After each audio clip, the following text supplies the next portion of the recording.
This is The Week on WURD, a podcast featuring a roundup of the most interesting, informative, and entertaining interviews on WURD Radio. You can listen to WURD Radio anytime, anywhere at wordradio.com and the WURD Radio app. Give us a play and download it today. In this episode, Tayyib Smith, curator of the art exhibition The Source of Self-Regard, and the featured artist Al-Basir Holly joined Amadee Braxton on Solutions to explore the exhibit's themes inspired by Toni Morrison's writings on dignity and self-worth. And Crystal Jacobs Shipman, Philadelphia Sanitation Commissioner, and Farouk Scott, Sanitation's Operations Administrator, joined EcoWord magazine with BOC to outline major upgrades in the city's waste infrastructure. But first, Pennsylvania House Speaker Joanna McClinton and State Representative Jordan Harris, chair of the House Appropriations Committee, joined Wake Up With WURD with Solomon Jones to break down the newly passed $50.1 billion state budget after months of delays. Joining us now, House Speaker Joanna McClinton and State Representative Jordan Harris. I want to welcome you both to the show. Good morning. Good morning, Solomon. Good morning. All right. So, Speaker McClinton, I want to start with you. How did this deal on this budget come together? Well, it took a lot of patience and, most importantly, persistence. You know, we could have walked away when the Senate finally sent us a budget in August that didn't pay the bills, that didn't keep the lights on, that didn't invest in public education or affordable housing or food security. But we stayed at the table and kept working until we could reach an agreement that all parties could compromise. Mm-hmm. Now, in terms of transit funding, that's one of the things I don't believe that was addressed. Speaker McClinton, what's going to happen with that down the line? Well, that is something that remains at the top of our to-do list. When we talk about the fact that for the fourth time in 3 years, our transit system that serves our side of the state almost closed and had to do mass layoffs and big route changes and service cuts and fare hikes, we must remain with that at the top of our priority. We must fund transit. It's not only a problem for SEPTA, it's also a problem when you go out west to Pittsburgh. Like, these transit agencies have, bus lines and service routes that they need to be able to have safety. I mean, we have the national eyes on us right now with trains that have caught fire, endangering the lives of our neighbors going back and forth to work or wherever they're headed. So that's something that didn't get done this time. But unfortunately, with the budget coming so late, we're almost at the table again. Chair Harris will tell you, we take budget hearings again come February. So that is something that's going to be at the top of our agenda for sure. Yeah. Representative Harris, in terms of what this means for Philadelphia, what does it mean locally for us to have this state budget? What's going to be affected? Oh, well, Solomon, it actually means a lot. I mean, the budget passed yesterday. It's a close to $50.1 billion document with a lot of resources coming to the city of Philadelphia.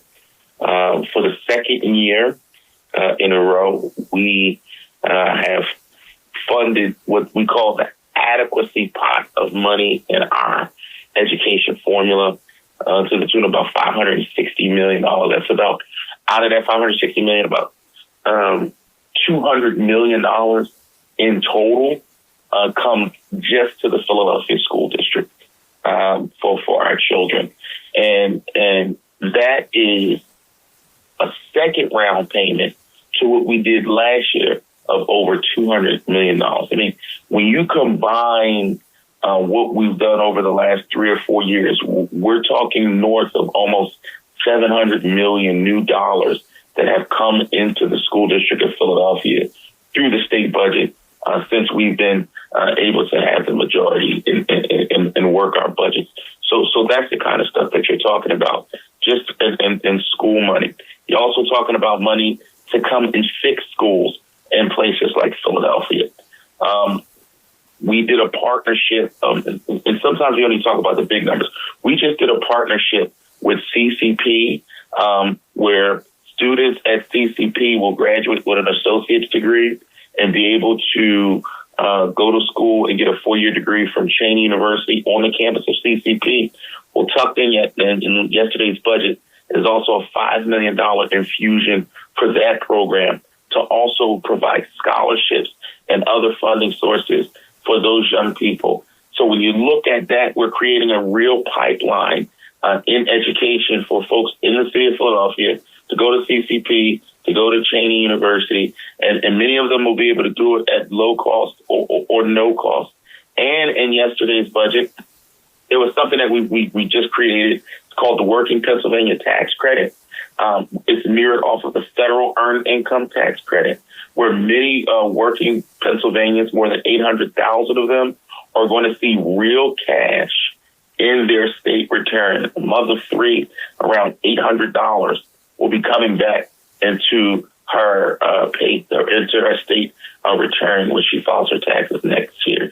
So there's a whole myriad of things that are in our budget that are Philadelphia specific that we've been able to deliver since being in a majority and at the table. So, Speaker McClinton, the House Republicans wanted an end to the regional greenhouse gas initiative. That is going to be gone now. What is that, and what does it mean specifically to Philadelphia? So it's an interstate compact that a dozen states are in our region. And basically, it's an agreement on how much we will emit, how much pollution and carbon we will emit. Governor Wolf was able to get us into it administratively through an executive order in 2019. And ever since then, Republicans in Harrisburg and the State House and the State Senate have been trying to get us out of it. They filed a lawsuit immediately, so we never actually began the program. We never were able to say, like, this is what our carbon capture is going to be in 2020, 2021, all the years that have passed, because it's been tied up in lawsuits. The Commonwealth Court decided that it ended up being a tax on those of us who pay utility bills, so it wasn't fair for the legislature to be sidestepped. Governor Wolf, disagreed, and then we got Governor Shapiro, of course, in 2022 at the end of that election cycle, and he has a different perspective on how we can protect Pennsylvania's climate. He does not support RGGI being the way that we protect our environment and climate. So that is a concession that came through, the months-long stalemate and compromise. We no longer will be able to have RGGI. And unfortunately, with that compromise happening, we have to get some policy wins now to protect Pennsylvania. Folks don't know, Solomon, that because we don't see it really here in Philly, but on the other side of the state, or in the West and in the Northeast, we are doing major extraction for natural gas. A lot of homes are heated in Philly from gas that's extracted in other parts of the state and put on pipelines. We are shipping out as much energy as Texas. So that being said, we do have to make sure that the environment is safe, that the water out in these areas where they're getting that gas is safe, and that we are not finding ourselves where our grandchildren can enjoy Pennsylvania. So one of the things I'm curious about, because it just was reported this morning in the Inquirer that the city is doing away with language in its contracts around diversity goals in conjunction with what the federal government is doing, because it might threaten federal funding. I'm wondering, and I'll ask you both this question, Speaker McClinton, how does what's happened federally affect what's happening at the state level concerning diversity goals in contracting? Is any of that reflected in the budget? Speaker McClinton, I'll start with you. Well, I'm happy to say that we doubled down on our efforts to support historically disadvantaged businesses. And that includes businesses that are owned by women and people of color. So that being said, we have not rolled back our protections. This was a grant program that we started under Governor Wolf to support businesses that were impacted through the pandemic. Closures. We really got a lot of great advocacy. I'm sure many are listening from the Beauty Professional Alliance of barbers and beauty salons, talking about like, hey, I still got to pay rent or still have to pay my mortgage, and I'm not able to service my clients during this time. So that program still exists. It has not rolled back. We have not changed any language as it relates to diversity goals. In fact, online under the Department of General Services, you can look and see how the state is doing with its contracting. Representative Harris, same question. So there has been an effort at the federal level to claim that, having diversity goals is, in fact, racism against white people. Is there anything reflected in the budget or in policy at the state level that seeks to temper the diversity goals that we had prior to this administration? Look, let me say I have full confidence in our mayor and the work that her and her administration is doing and continues to do. She a Black woman. I know she understands diversity and inclusion. Yeah. What I will say for us is that I agree with the speaker. We are continuing our efforts to make sure that Black and brown businesses are included in the process when doing contracts and becoming vendors to work with the state. But we're also, in our budget just yesterday, we actually also included money, additional money for the Pennsylvania Human Relations Commission, which is the place where people go when they have issues, where they feel like they've been wronged because of their race, color, and creed. And so not only are we holding fast to our goals with regards to Black-owned businesses and minority-owned businesses, but we're also making more investments, understanding what the federal government may not do as far as enforcement with regards to racial bias and whatnot in the workplace and in other places. All right. So what can we look forward to returning that was impacted, Speaker McClinton, by the budget not being in place for all these weeks? Well, unfortunately, we saw the Women Against Abuse have to lay off people. They got down to a bare bones scale. I met with them in September, and they explained to me, without the state giving this money critically needed to the county, which is our county is Philly, we're going to have a bare bones. All you'll be able to do if you're a woman getting abused is call the 800 line. That's it. You won't be able to get legal support. You won't be able to get an advocate. So we look forward to organizations like that, this November coming back, bringing their folks back to work, being able to pay them. The Rape Crisis Center in the city of Philadelphia, Women Organized Against Rape. When something traumatic like that happens, you need more than the 800 number, Solomon. You need to be able to have somebody to encourage you through that trauma and make sure that, you're not so scared that you don't participate in the investigations and anything like that. But with these organizations, since October, having to lay their staff off, that's been a problem. So we look forward this November to them being able to get their money from the state to the county to pay them out so that they can, in fact, open their doors fully staffed for victims who need support. Yeah. So, Representative Harris, is there anything new in this budget? We know that the spending has gone up by about 4.7%. What is new in this budget in terms of programs that are being funded? Well, I talked a little bit about the working Pennsylvania tax credit. I want to be very clear. That is huge. And 2 years ago, we did the child independent tax credit, which was a tax credit for folks who are have children under the age of 13 and had childcare costs and whatnot. They were able to get a credit on their state taxes. Well, yesterday's budget included the working Pennsylvania tax credit. So there are more than, like I said, 800,000 Pennsylvanians who are going to get additional money in their state return. That's real money put back into their pocket. So that is new in this budget. That is huge. And here's the thing: it's just starting. So it's at 10%. But in the legislature, once we get things in there, we're now able to actually get it to grow. Also, additionally, there's some money in there.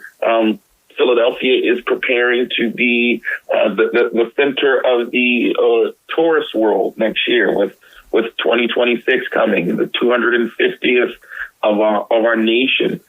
You got coming to the state of Pennsylvania, you have the MLB All-Star Game. You have the NFL Draft out in Pittsburgh. You have FIFA World Cup coming to Philadelphia. You have National Blackhawks, the state legislators coming to Philadelphia. You have the major 4th of July celebration that's going to happen. These are all economic drivers for our city and for our state. And there's money in the budget so that we are, one, safe when these things happen, but also that we're prepared. But here's the other part to that, Solomon.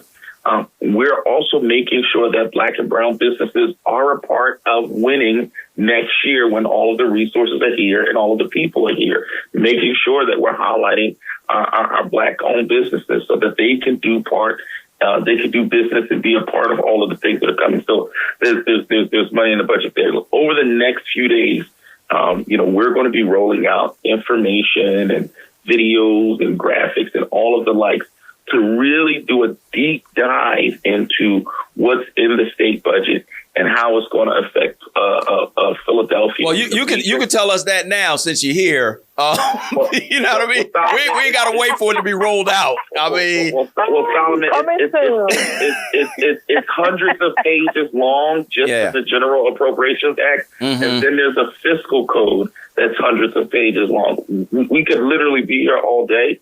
But I want to make sure that we give you the deep dive and all the information so that people understand what's in the budget and how it affects their everyday life. Okay. Speaker McClinton, in terms of the highlights that people need to know now among our listeners, those in the Black community, what is the thing that you want people to know most about this new budget?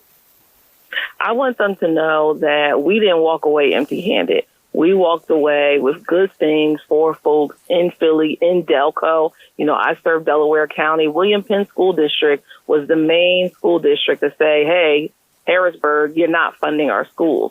We were able to increase funding significantly every single budget since we have been in the majority, and this is not without exception. I hope Dr. B. Coates is listening.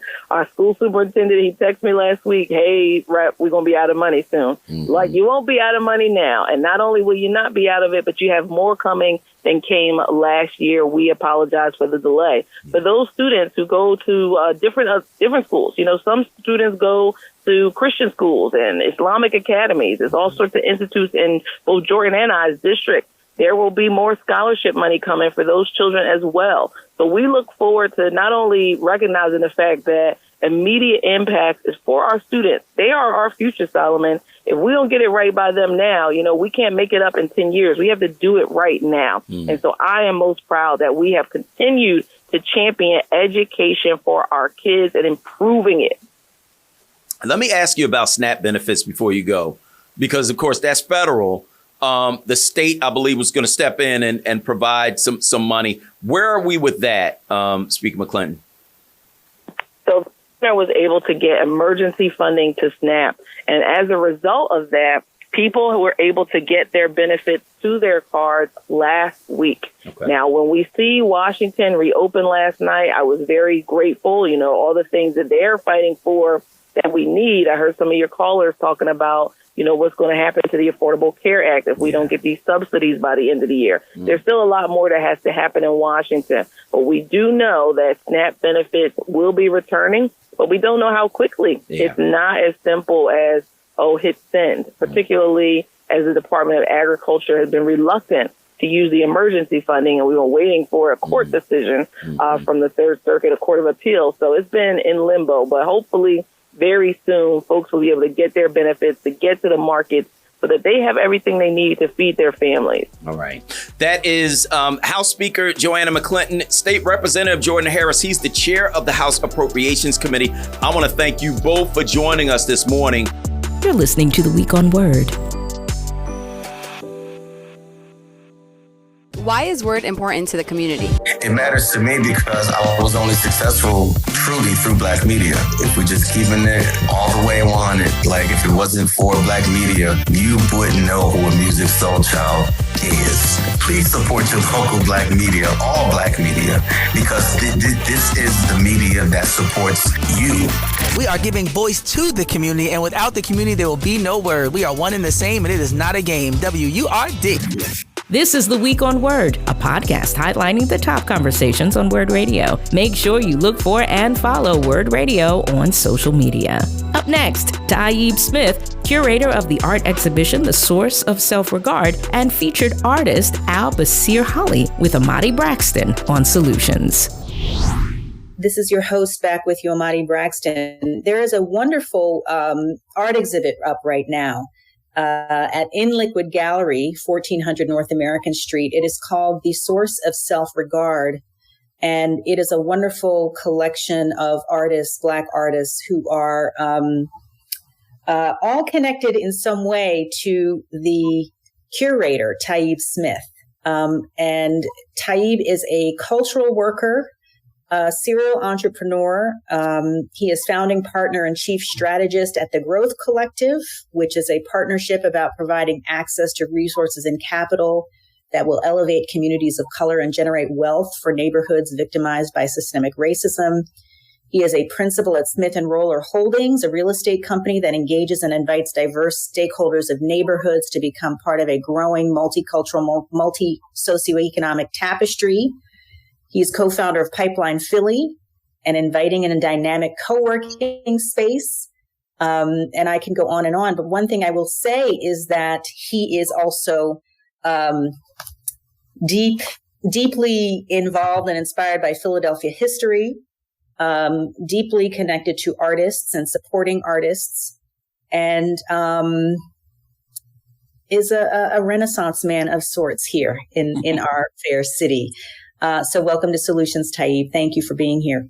Thank you so much. I'm humbled just to hear you describe me in that way. And I love WURD. It's always a pleasure to be here. Thank you. I also want to welcome one of the artists featured in this exhibit, Al-Basir Holly. He is a Philadelphia native, former recording artist turned self-taught visual artist. And he's now living in Los Angeles as an American contemporary artist. He has been a creative since childhood. And at the age of 18, he had some success as a recording artist working with Pharrell Williams and others.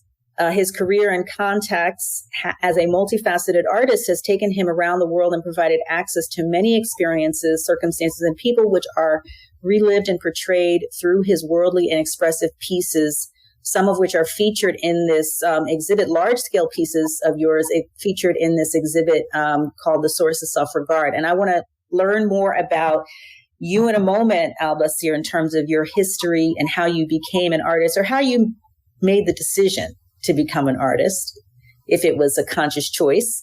Yes.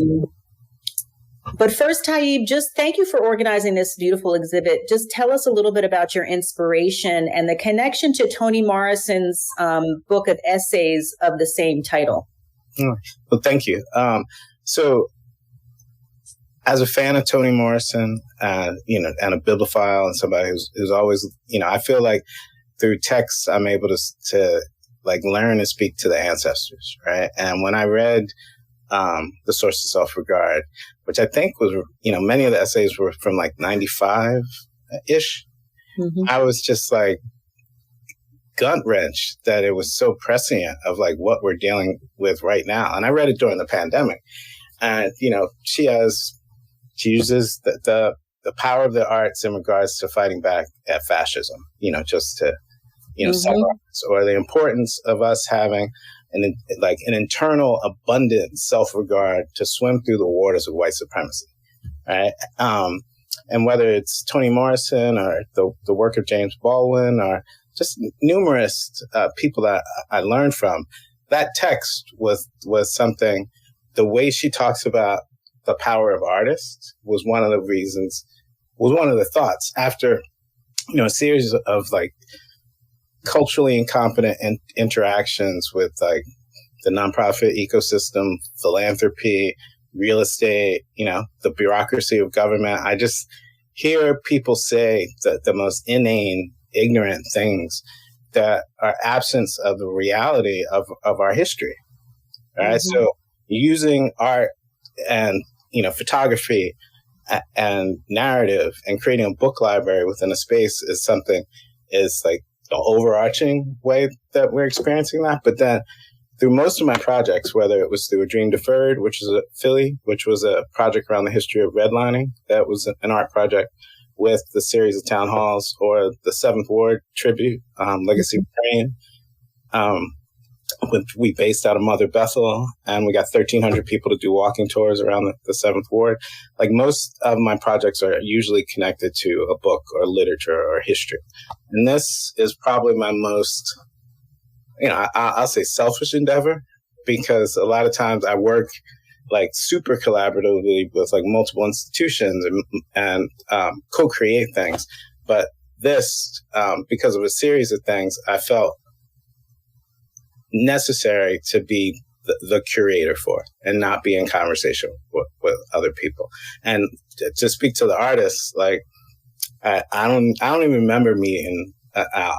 Like, I remember him being somebody through multiple places, you know what I mean? Whether it was with Philly's Most Wanted, or post that, when I would see him working, as a solo artist, or kind of seeing the evolution of him, like, really owning that, like, I'm a visual artist, versus like, and that was my thing too, because when I was still, on 7th Street, working out of the same studios of the Roots, before I stepped away and created my own agency, I had 1 foot in, 1 foot out. And I was like still kind of in the music business and doing these other things, until there was a point where I was like, no, this is what I'm doing.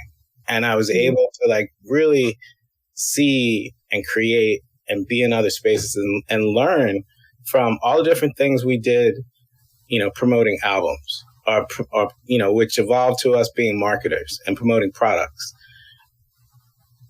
Retrospectively, I have always been frustrated by the rich cohort of people that I came up with, who haven't been able to transfer the skills that we have from music or nightlife, or, being a promoter, into real estate, marketing, films. Like, you can switch the hustle, right? It's understanding nomenclature, understanding history, learning how to, like, speak in the language of the space to be understood. You can do anything. And if you come from what we come from, you can run laps around these people. And one of the things that I was talking to a colleague today. I'm autodidactic, right? I'm pretty much self-taught, right? And I read a lot. No institution has ever served me. That's one of the things my mom taught me, that no institution, not a school, not a club, not a program, was ever going to be care about me or her more than us, right? Mm-hmm. So oftentimes, as somebody who's out of the building, whether I was out of the building at the record label, or I'm out of the building of some of these museums and institutions, I have a certain self-regard where it's like, who are you to judge me? Like, you don't know about my people. You don't know our history. You don't even know that. And this is the thing, like, institutions like the Philadelphia Art Museum, they have 270,000 items in their collection. What's in the building is just a piece of that, right? Or you look at PAFA. PAFA owns all kinds of Jacob Lawrence paintings. Where are they? Do you see them? They're in storage, or they're on loan, right? You can't walk into a museum in Philadelphia and see a Barclay Hendricks. There might be one in the PMA, right? You can see more in New York. Like, you can see a few Horace Pippins at the Barnes, right? But you should be able to see an Albert Sayre Holly at some institution in Philadelphia. Mm-hmm. Yeah. I want to just point out to people that if you're just tuning in, that's Tayyib Smith, who's the curator of The Source of Self-Regard, which is a show that is an art exhibit that is up at In Liquid Gallery, 1400 North American Street. And I went to the show last night, I was saying before we went on air, and one of the things that struck me was the plentiful books that are, sometimes you go to an exhibit or installation and there's a book that is there kind of to show the curator or the artist's reference point. But I'm talking multiple books. And I got to sit there and actually read from the Source of Self-Regard book of essays by Toni Morrison last night as I was kind of sitting after looking at the artwork and kind of letting it marinate and be absorbed and connect it to her words and the literature. And I want to turn to you, Al-Basir. What is your memory of meeting Tayyib and your connection, and how has the relationship been a supportive one to you? And just talk about your journey as an artist and the decision to be an artist, or was it not even a decision? Yeah, it wasn't a decision. My father is an artist, and he's not an artist in the sense that I am, but he could draw really well. Mm-hmm. And I didn't know that until he went to prison. And when he went to prison, my mom tried to keep it away from me as long as possible, but I started getting these letters. She said she didn't say where he was at, but he was sending me letters, and it had like all this art on it, like Mickey Mouse and just all this different stuff. And I'm like, looking at it, I'm like, who did that? Like, and she was like, your dad. I'm like, really? And she was like, yeah. And I was like, oh, that's crazy. I was 5 years old. I remember it vividly. And and he wound up being that for his whole block where he was incarcerated at, being the resident artist for his block of people wanted stuff on their art. So that was kind of the first thing that he would draw for people. Yeah, he would draw for other inmates if they wanted some stuff to send their kids and stuff like that. But like that was my first memory of like being interested in art. And he got out in the 80s, mid 80s, late 80s, and he educated me about Basquiat, all kind of things. So like art is something I always excelled at in school. In public school system. I always was in the arts and humanity charter of the public school, so I feel like I got pretty lucky with the public school system because we had some professors and scientists and people who were my teachers who, now that I understand the system, I know they were there for nothing just because they wanted to help. And I benefited from that stuff. I did. So that kind of got me on that journey of art. But the one thing it didn't teach me was that you could be a living artist and support yourself. So in my understanding of it was you had to, once you were dead, then you became a famous artist and all this. So I never wanted to be an artist as a kid, although I had the talent. I could draw really well. I used to draw all day in school. And but my community was, Rakim, Public Enemy, Big Daddy Kane. And so naturally I'm like, I want to be Big Daddy Kane, like that was my thinking at 9. So I say 9 years later, I got a record deal from that point. And which now I know that's no time, but then it seemed like forever from 9 to 18, but like I really manifested it and it really came true. So that sparked my belief in my abilities. As far as to being able to do whatever it is I wanted to do if I put my mind to it. And Tayyib, I met him. To have the clarity at 9 and the vision of what you see yourself as and being able to do is pretty amazing. Well, it's an element I left out that's very important. The strength of a Black woman and the power of that. So my mom, on my 9th birthday, you know how back in the day you had to put like paper in the cassette tape and you could dub over a tape. You could like talk over a tape that and still hear what was actually playing. So it was like Big Daddy Kane and me and my friends dubbed over it and was just freestyling, just saying anything. I might have been cussing, all kind of stuff. I don't know. I was just saying anything. And I played it for my mom on my birthday. And everybody's there. I'm like, Mom, I might have cussed, but please just like listen to it. Like, and she listened and she was like, that's really good. And something about that was all the clarity I needed. I was like, oh, all right, well, I'm a rapper. And I really believed that from that point forward. And then like I said, 9 years later, there we are, in the same block. Shooting a music video, and she was just looking at me like, wow, I can't believe like you really saw this through. You know what I mean? So, and then I met Tayyib in the studio from my recollection. I used to be around the Roots a lot, which was also something that took me by surprise because the kind of music I made didn't necessarily align with them. So like when, and not like in a negative way, but, we were talking about partying and girls and, that was like the vibe we was on. And, they really liked us and like got in touch with us some kind of way. And I was like, you sure they want us to come up New York and rap with them? We like, oh man. And sure enough, it was, they knew who we were. They were like, yeah, y'all, like we love y'all music. And it really blew my mind. I couldn't believe it. I was like, that's the last group I expected. But, I met him through that. And like, I would just always see him through life. Like at some point, somewhere, and not often in Philly, honestly, but I would see him somewhere and just be like, damn, what's going on? And we always just kept that same energy, So and we talked over the years always, I did some Zooms with him during the pandemic and all kind of things. And he always was mentioning like, hey, I want to do a show. And when I do the show, I want you to be a part of it. So the way I got back to my art was just by the music business starting to slow. For me, at least. And therapeutically, I started painting again. Well, I won't even say start painting again. I started painting. I was drawing always. I started taking the drawings and I started painting them.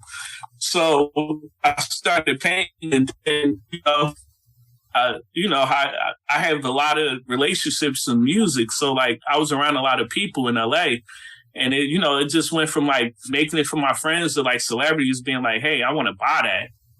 And I was just like, really?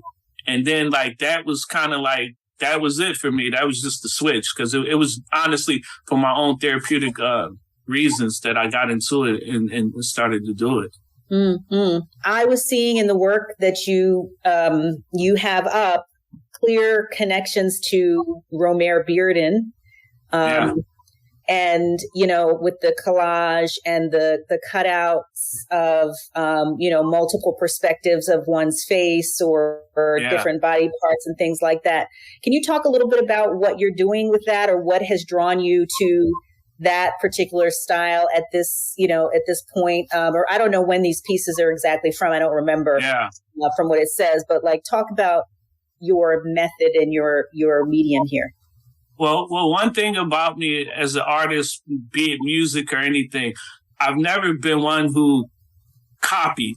I don't like to copy. I just feel like original being, So like for me, I learned about Romare later than most people. But the crazy part about that is like I just did his documentary with his foundation. And they reached out to me to be a part of it with Micheline and all these different other collage artists that right now that I shot about 6-7 months ago. And that let me know something about what it was that I was doing.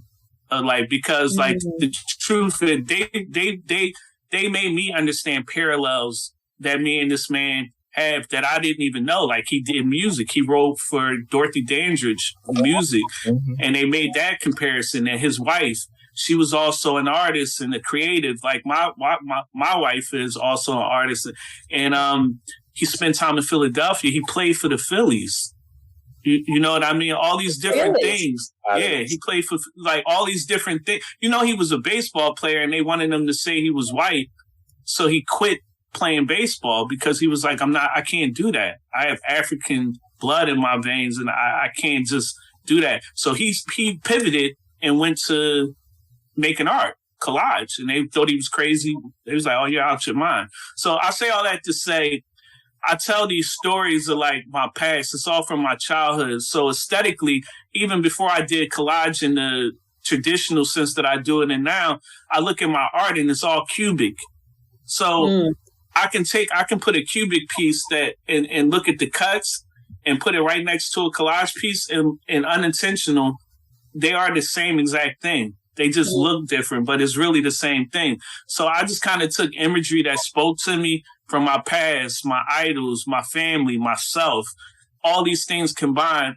For instance, there's one piece there called Family Crest. And it's an image of me, my girlfriend, and then I spent time in this island in Mystique, near St. Vincent. It's like a private island, but like every house on there is owned by a white person. you know, a rich, wealthy white person. And my friend he comes from a wealthy family, my best friend and all that stuff. But and they all have cresses on everything, on their dishes, on their bedding, on their robes, everybody. And not just there, I mean, period, on that level. And I just looked at it and I'm like, man, I want a crest of I want something to represent my family and that I can pass down. And that painting isn't exactly the actual crest, but it's speaking to the idea of that wealth and like being in that space and like having a wise butler, somebody that can educate you very well. That's why I had Morgan Freeman eye and different people, Quincy Jones beard and different people all in that collage to speak to that. And that's what it's about. It's just about piecing the puzzle together so people understand it's like a footprint. And I want to just piece it together in that way. They expand on it. It's very layered, past what you like, past what you see. I can like tell you why every piece is there and what it represents. Yeah.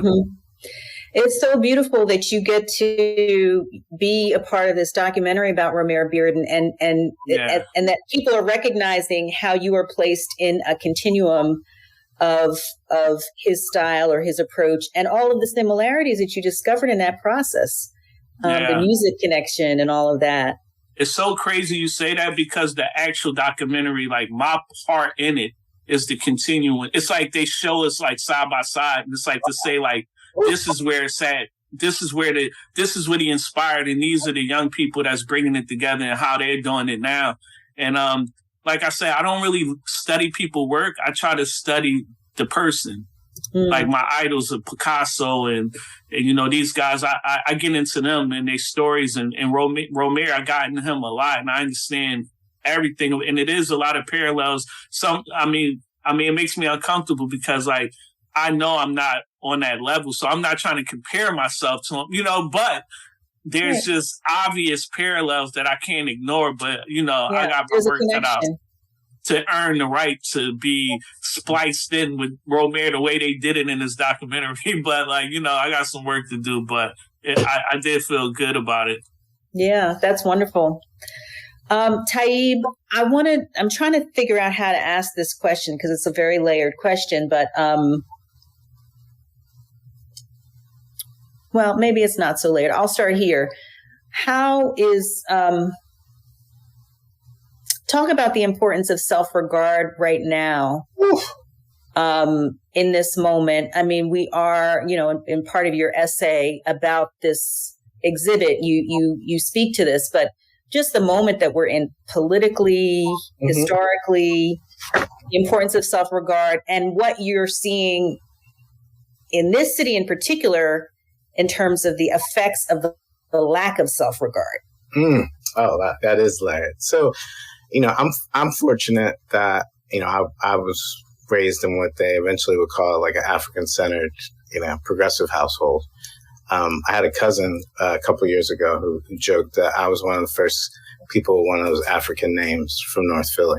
And, you know, I was one of the first families to celebrate Kwanzaa, to the best of my knowledge, in my neighborhood. So I had to go out into the world to learn and unlearn, like, kind of perceptions that people have of themselves. Like, I remember being a small child and asking my dad, where do white people come from? Because everything around us was African. And he took me to the fridge where there was a world map and he pointed to Europe. And I was like, oh, you know, years later, I told that story to a friend and he was just like, you don't even understand.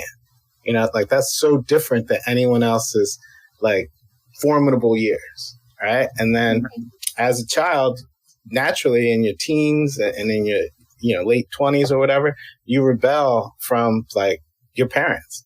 So funny enough, one day I just went and joined the Navy and my family was in shock because I came from such a leftist background. It was like, you did what?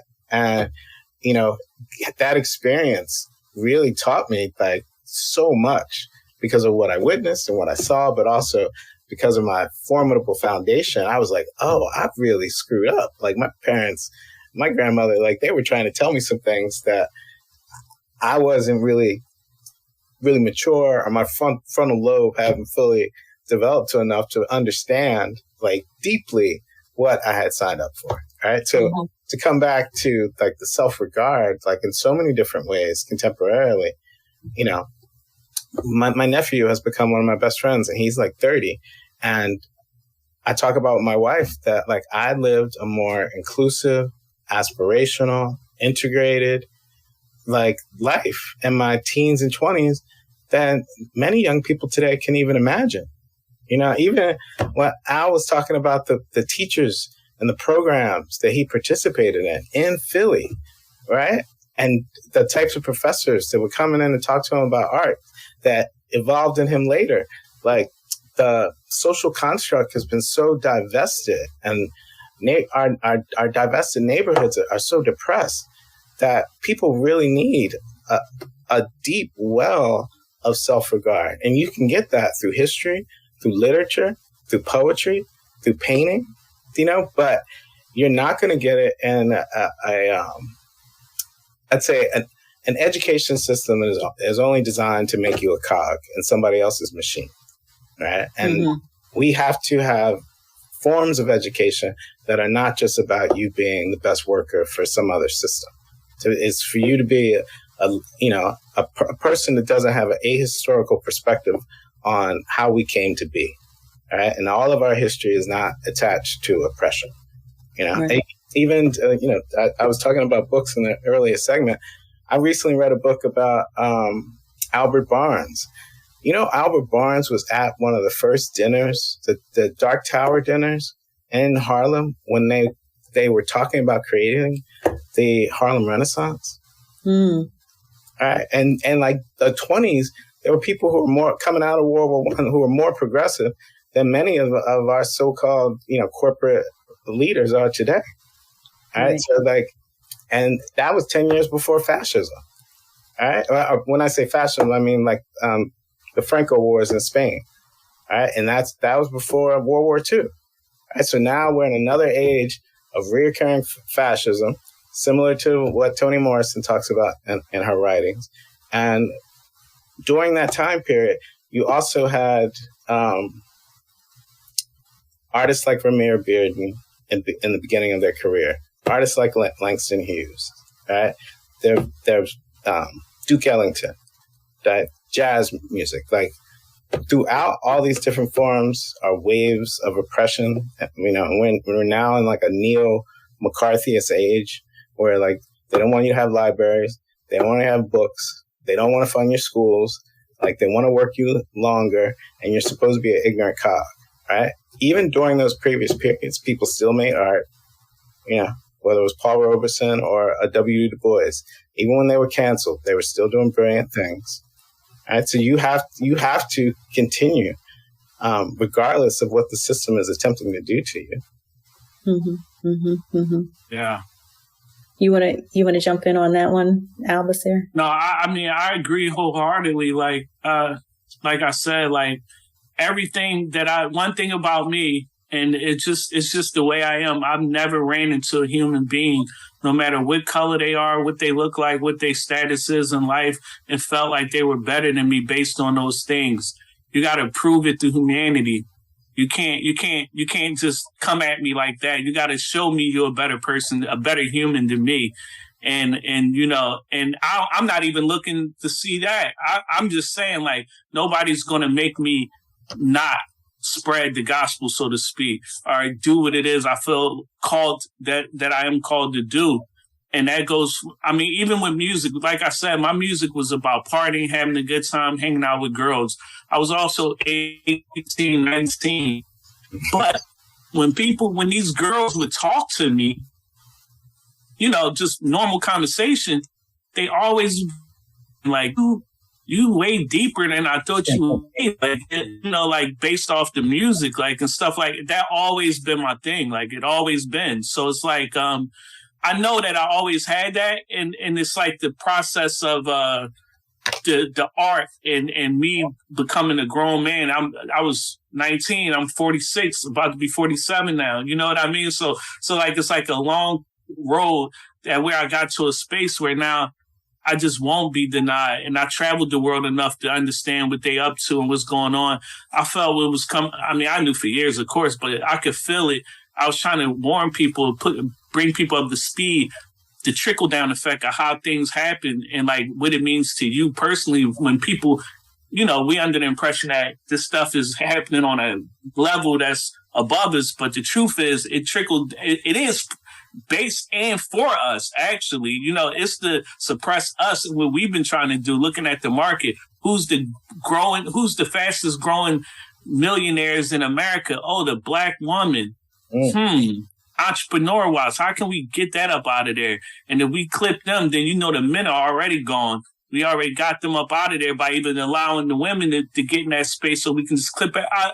I just see how they operate and they understand what they're trying to do. And it's just like, we won't be denied. You could try all you want. It's too late, in my personal opinion. Yeah, you can't put the light out. You can't put the fire out. No, we won't.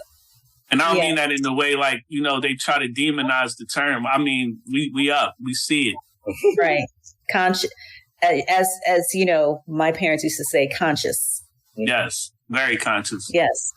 Yes. Well, I want to thank both of you so much for being in this rich conversation with me. I want to now continue talking to you guys for another hour, but we have to go. I want to just, before we go, reiterate the Source of Self-Regard is an exhibit featuring Al's work, curated by Tayyib. It is at In Liquid Gallery in the Crane Arts Building at 1400 American Street in Philadelphia. Go and plan to spend a little time looking at the books as well as the art. It's a rich experience, multimedia experience. Al's work is in there, of course, among other artists. Very beautiful work, very impactful.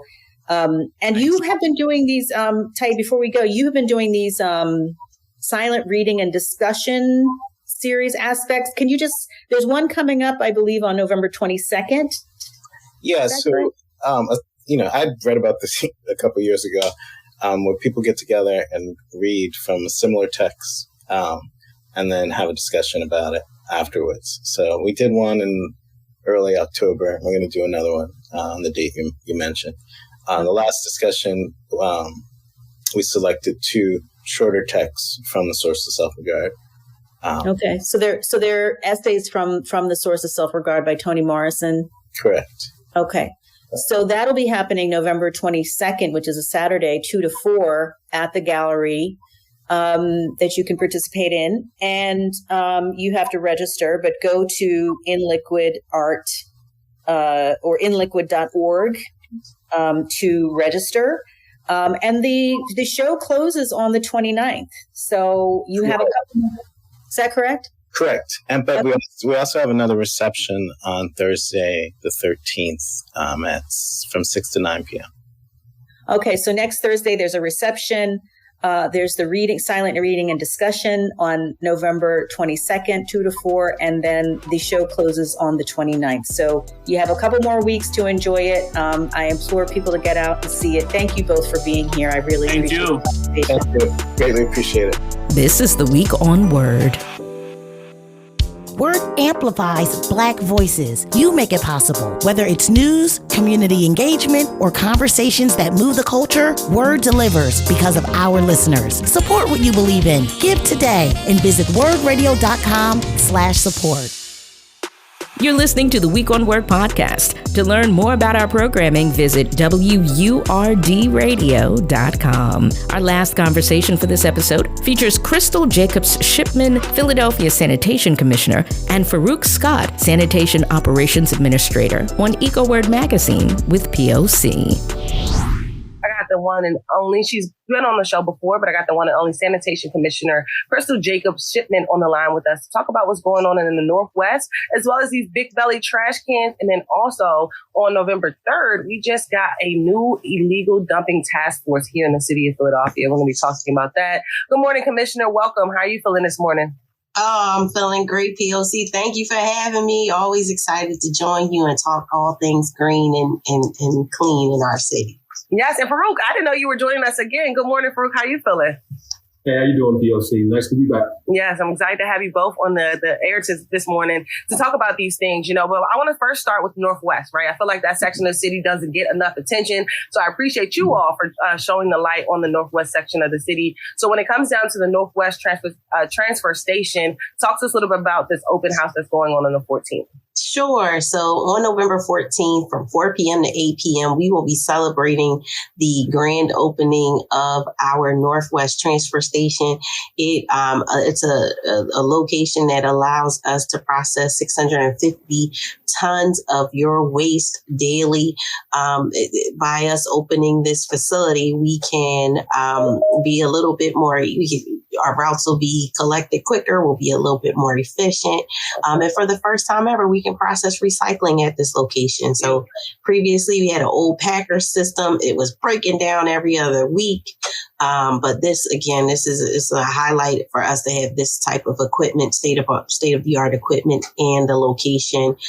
This is the only city run, municipal run transfer station in our city, and we needed it. We often refer to the Northwest when you talk about it, not always sometimes being overlooked. We refer to it sometimes as an island based off of our collection system, and so this is much needed. And the event, we're going to have a ribbon cutting with some special guests. So I feel like all of the WURD listeners need to be a part of this, regardless of what section of the city you live in. This is one of those things. Once we open the site, you won't be able to tour it. So we want to get down there on the 14th, 4 p.m. so that you have that opportunity to get up and close with a trash operation. Again, you will never be able to walk this site again once we've opened it. Wow. Thank you for making that point very clear. So definitely get down there on the 14th. We're going to give you more information before the end of this conversation. But Commissioner, I wanted to also ask, how do you think this is going to actually help that section of the city? When it comes down to cleaning it and greening it, how do you think that this is going to actually help the Northwest section? Or do you think this is just going to be an overall impact for the entire city of Philadelphia?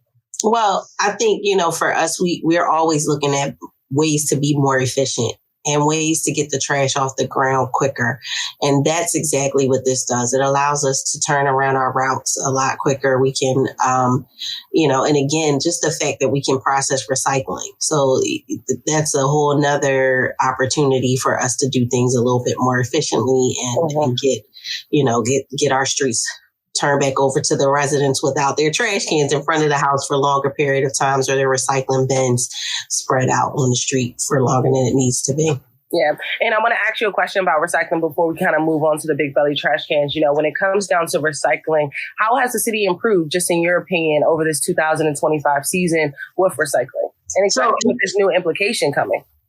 We are still, in my opinion, still recovering from COVID to some extent, because there's a lot of skepticism about whether or not the city actually recycles. That's and true. I think that keeps people from diverting items that they shouldn't be placing in their trash, or things that they should be placing in the recycling bin, or we're finding it in the trash, or we're finding trash in the recycling bin. I think we need folks to really get back to being serious about recycling, because the city does recycle. So, I want to get up here and tell you a happy story of, the diversion rates are excellent. No, we are building back on that. We introduced a campaign that, reclaims and restates that, yes, Philadelphia is recycling. And so we just need our residents to take it as seriously as we do. Mm-hmm. And Farouk, since you're here, I want to jump you into the conversation. When we think about what's going on with Northwest, we see this transfer station coming. Talk to us a little bit about it from your opinion. How do you think that this is going to impact the Northwest section particularly, and then also help with the city of Philadelphia with the issue we have around trash? Well, just to echo what the commissioner said, it's going to give us, it's going to allow us to operate our department in a more efficient manner. The turnaround time right now for our trucks is a little bit extended because they have to travel to the southwest section of the city to dump. But now they'll have the ability to dump right in the Northwest, and it should transform to better service for residents and customers. I love it. And I want to move on to the big belly trash cans as well. Congratulations on that installation. That was something that was needed, talked about, people pointing fingers at you, Commissioner, like, when is it going to get done, right? So you finally got it done, these big belly trash cans around the city, not just downtown, not just in University, like you're actually spreading it out. congratulations. Talk to me about this initiative. How do you feel personally that you actually got this done? Well, first, I have to shout out Director Carlton Williams and Mayor Parker, because without the investment from Mayor Parker and the vision from Director Williams and seeing the need to expand these units, we would not have been able to pull this off. And so we are expanding to more than 2,000 units all across the city of Philadelphia. And this gives us an opportunity to put units on the smaller corridors where people were still seeing wire baskets. And, not that I have anything against the wire baskets, but I do know with the big belly unit, I can keep the rats out of it. We can compact the trash in real time and have more space for it. So it's a lot more efficient in terms of how we route our trucks to collect them.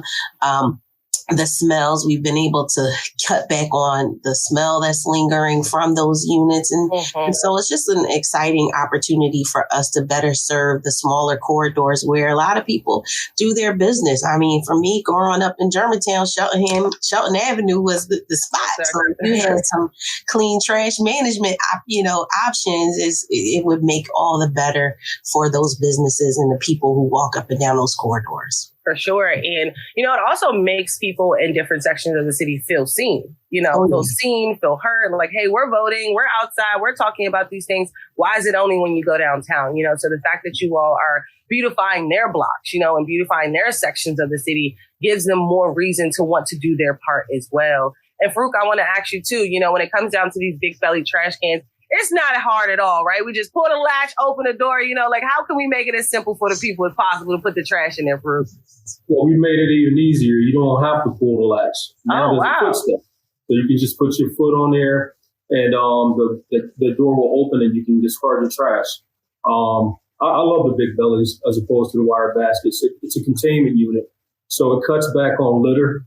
And I was listening to your previous interview and you're talking about the bags and stuff like that. So that's what we want to do. We want to keep all of that litter in those bags and those units and off the streets. So super excited to see that program going. I love it. I honestly love it because that goes down to that cleaner city that we've been talking about here on EcoWord. And Commissioner, I want to jump you back in because we were just talking about recycling. How does recycling and, pushing that initiative of recycling go hand in hand with this Big Belly initiative at the same time? So with our Big Belly units, if you see two that are side by side, one is a recycler, one is specifically for trash. And so this does allow us to capture the one thing that most people are walking down the street holding their hand. A bottle of whatever, of your Coca-Cola, a water cup, whatever it is that you are using as you're using your modes of transportation. And so this will increase that opportunity to get really good material into a recycling bin, into a big belly for us to be able to get it over and utilize it as a recycled material. And I love that you innovated it with Farouk was saying that you don't even have to touch it because that was some of the biggest fears too, just the cleanliness of it all, right? So now you have no excuse. You don't even have to touch it. You can tap it with your foot. It opens right up. Put the trash, put the recycle right in there. How often are they dumped? Like how often do they come? And also, did this Big Belly initiative create more green jobs or this is already something that goes to the drivers that are already on payroll?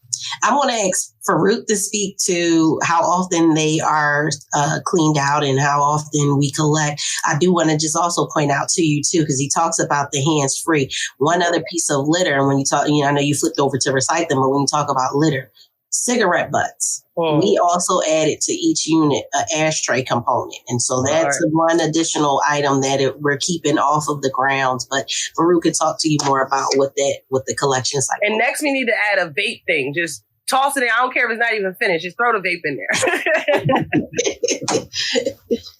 So we service the big bellies pretty much 24 hours a day, 7 days a week. But there's a system. There's a computer system that you can log into. And it actually tells us how full what the capacity of each unit is. So it makes the job way more efficient.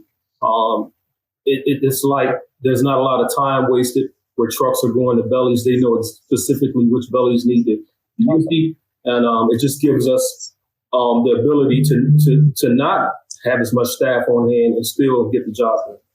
Awesome. So did this actually create more green jobs for folks, or did it just already trickle down to the people who were already, in position?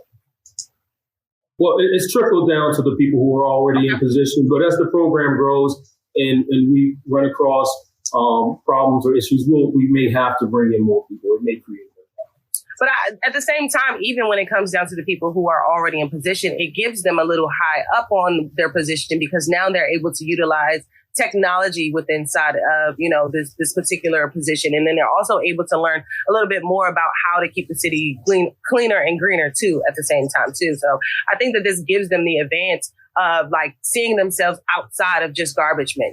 They're doing so much more. So I love that this initiative is opening this door for them. But we got to go to a quick 2-minute commercial break. And then right after that, I want to talk about this illegal dumping task force that just started on November 3rd. I think this is something the city has also been waiting for. So, Commissioner, I want to take my hat off to you for that. And the Office of Clean and Green as well. This is a great combination and collaboration here. But we're about to go to a quick commercial break. Stay locked each and every Friday. Eco word, eco word, eco word. Yep. You already know what time it is, man. It's your girl POC. We back live, locked and loaded. 900 AM WRD 96.1 Word Radio. We're at the tail end of today's show, bringing you that greener, safer Philadelphia conversation. I want to jump right back into our conversation. We have the Sanitation Commissioner online with us, Crystal Jacob Shipman, and also Farouk Scott, Sanitation Operation Administrator, on the line with us, talking about the Northwest Transfer Station. The open house is going down November 14th. We're encouraging you all to be there as we have some new installations going on in the city of Philadelphia that's going to be helping for a sustainable future that we're all screaming for. We're also talking about the big belly trash cans that just was implemented around the city of Philadelphia, and we're going to have some more implemented around the city of Philadelphia. But now we're going to get into our conversation when we talk about the illegal dumping task force that just began on November 3rd, holding all illegal dumpers accountable to improve neighborhood safety, first and foremost, but of course, cleanliness. So, Commissioner, I want to ask you a question. When it comes down to this task force, can we look at them as our friends, our buddies, or are they just going to be snitching on people? We can't hear you. You're still on mute. You can look at it as a little bit of both. Okay. I think, when we're a city that last year we spent $1.64 million just to clean up illegally dumped materials. And that's, across about 3,000 sites. And so you kind of need somebody that's eyes and ears on the ground, boots on the ground, so that we can turn that narrative around. Our city deserves to be a clean city, and we shouldn't have to deal with the nonsense. And so the illegal dumping task force is both a responsive and proactive approach to combating illegal dumping. And it gives our sweep officers, and those are streets, walkways, education and enforcement program. They're the men and women you see in the green uniforms. It gives them, along with the Department of Parks and Park Rangers, because this is a collaborative effort under the Office of Clean and Green, but it gives us an opportunity to write NOVs, notice of violation. And so what was happening previously was the public wasn't taking our tickets seriously. I'm just going to say it just that frankly. It's $50, $150. It's the cost of doing business. And so when Mayor Parker was then Councilwoman Parker, she pushed through some legislation that gave us the ability to, one, write tickets for $5,000 per item if a vehicle is being utilized. And what that does is deters that bad behavior, because once you get that $5,000 bill, as opposed to that $50 or $150 bill, you realize it's no longer the cost of doing business, because there are viable places where you can take your trash for $150 a ton. So, for us, it's not necessarily about snitching. It's about improving the quality of life for our residents. And again, we all deserve to live on a block that's not being dumped on. Farouk, I would love to get your opinion about it. So, again, to echo the commission, it gives us a little bit more teeth. And she couldn't have said it better. People weren't taking those CBNs or pole violation notices seriously. Some people were just getting them, and, it's not a big deal. I'll just pay the $50. So this gives us a little bit more ammunition, a little bit more teeth to deal with illegal dumpers coming in and then dirtying up our city and destroying our neighborhoods and our communities. We owe that to the residents of Philadelphia. Yeah. So, Farouk, I want to ask this next question directly to you. You know, when it comes down to monitoring the illegal dumping and the hot spots for the illegal dumping, how was the team at the sanitation, department actually working with that? So we do have a sanitation operations center where we monitor spots across the city where we see this illegal dumping happen. And we have actually caught people in real time. And we've actually seen people get arrested for illegally dumping. It's an environmental crime. So we're very proactive. An environmental fine, that's going to be new to a lot of people. Are like, what are you talking about? So to give an example, during our strike, and I don't want to bring up the baddies, myself and the commissioner were in her office speaking, and we actually caught someone dumping raw chicken in the Logan Triangle. We're able to get the police on scene, and that person was arrested. And they were doing it for a business. So just bad behavior all around. So we're trying to be very proactive in catching illegal dumpers and hoping that the word gets out and that people know that the city of Philadelphia is not open for illegal dumping. And I love that you mentioned that, because I feel like that's a door that's not open enough to talk about. Because yes, residents do illegal dump. We do see mattresses. We do see couches. That comes directly from residents. But when you talk about the restaurants, that are contributing to the illegal dumping, when you're talking about the, stores that are contributing to the illegal dumping, from boxes to, like fabric, things that they no longer want, that they're just putting in the back of these alleys behind their establishments. I think that's also a problem as well. And that creates a problem with the rodents that we see in certain areas of the city. And some folks are afraid to walk down, ducky blocks downtown because of how much illegal dumping is happening with these big restaurants. Like, it's a thing. And it smells like grease half the time because they're dumping their grease back there too. And I just feel like we don't talk enough about the restaurants. I know they're making money and they're part of the tourism coming into the city, but I feel like we don't open that door enough when it comes down to illegal dumping, because they definitely add to it. Yeah, I think it's, it's a combination of challenges, and, we don't want to, it's not just the businesses, it's not just the residents, and it's actually sometimes we got people coming in from other areas that are doing this to us.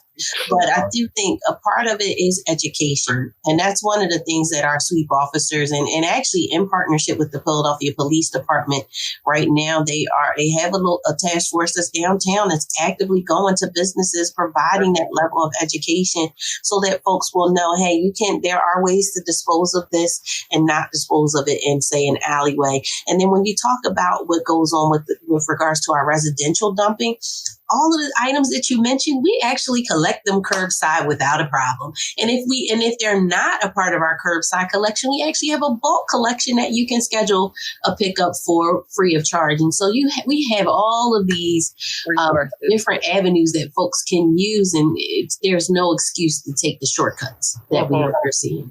Can you drop the number or the website for the people when it comes out to that bulk dumping, please? Yeah. Bulk pickup, I'm sorry. Bulk pickup, phila.gov/sanitation. If you're not a website user and you rather call, you can call 311 and they'll set up the appointment for you. Yes. And I appreciate you both for joining us here on EcoWord. Thank you for making time to go over these things that you all have just implemented here in the city of Philadelphia. And also, when it comes up to the task force, it's just started on November 3rd. What can we expect? Like, what can we see coming from it? Because we're just getting started. What you'll see on the backside are more departments talking to one another. So it gives us a greater level of efficiency and accountability. But I think you'll see from this, as the word spreads, that we will catch you. And I've said it before, but we will catch you. Y'all got cameras and everything. We got cameras in places you don't even know. And so I think more people will say, you know what, it's actually cheaper if I do the right thing. And that's what we're hoping for. We need more people to realize it's actually cheaper to do the right thing. And an environmental fine. Who passes these out? The task force passes these out. Park and Rec passes these out. The police department, who passes out the environmental fines? So Go ahead. Go ahead. It's all of the above. It's all of the above. And even, you can even throw an L&I to that mix. And to some extent, you can even throw PPA into that mix. It's a legitimate partnership under the Office of Clean and Green. And again, just happy that our mayor saw a vision for a cleaner, greener city that spills over into these departments. And like I said, we're just working together to make sure that folks follow the rules. And Farouk couldn't have said it better. It is an environmental crime to do some of the things that folks are doing. And when you talk about cooking grease, oil, those are things that don't get up easily. They impact our groundwater, our sewage, all of that. Yes, all of the above. And so we just need, again, folks got to do the right thing. For sure. And my last question I want to ask you before I let you all go, again, thank you so much for joining us here on EcoWord this morning. When it comes down to city council, we do have more city council members speaking up. They're also encouraging a clean and green city as well. And Councilwoman Jamie Gautier just initiated something where she's trying to stop as much trash being burnt into the incinerator. So I wanted to just get your opinion, as we are trying to clean up the city of Philadelphia, we're implementing new initiatives. How are we working together with city council to make sure that we're all on the same page when it comes down to how we're implementing a new cleaner city? Well, it's always a partnership. I think we partner very well with City Council in terms of looking for ways to be efficient, effective, and to be environmentally friendly. And so, for us, it's about managing the waste and utilizing what's available to us to manage the disposal, to manage our operation. And so, again, I think those partnerships that we do have in place with City Council are great partnerships, that's something that we'll always pride ourselves on, is being responsive to our city council membership and to their public. We support the efforts, the cleanups, all of the different ways that we show that we can be clean and green. Our department plays a role in that. So. Thank you again for your time. Please, Commissioner, let the people know how they can find your office. They log any initiatives that you may have on the website that they need to be checking out. Yeah, we have a bunch of things going on right now. I know we didn't get to talk about fall leaves, but we're getting those leaves off the street. We have a cleaning team that comes around 4 to 6 times a year on every block in the city of Philadelphia. But you can find all of that out at phila.gov/sanitation. I appreciate you. Thank you so much, Farouk, for joining us as well. Did you have any last words before we let you go? Oh, just echoing what she said again. The leaf detail season started this past Monday, and we have 13 locations across the city for the next 6 weeks where people can bring bag leaves if we're not doing mechanical leaf detail in your area. So they can also find that those locations on our website, and those areas are active from 9 a.m. to 3 p.m. Well, I just want to say thank you to your office. The initiatives that you said last year at the end of the year you want to get done. We're talking back the same time last year, this time this year, and you actually got them done. So cheers to cheers to the sanitation department. We want a cleaner, sustainable Philadelphia. So thank you for the work that you both are doing over there. Thank you, POC. You're listening to The Week on Word. Represent your favorite station in style. Look for Afrocentric tees, hoodies, tumblers, notebooks, mugs, and more. Just click the shop tab at wordradio.com. Show the world that you're all about Black Talk Media. You gotta look good.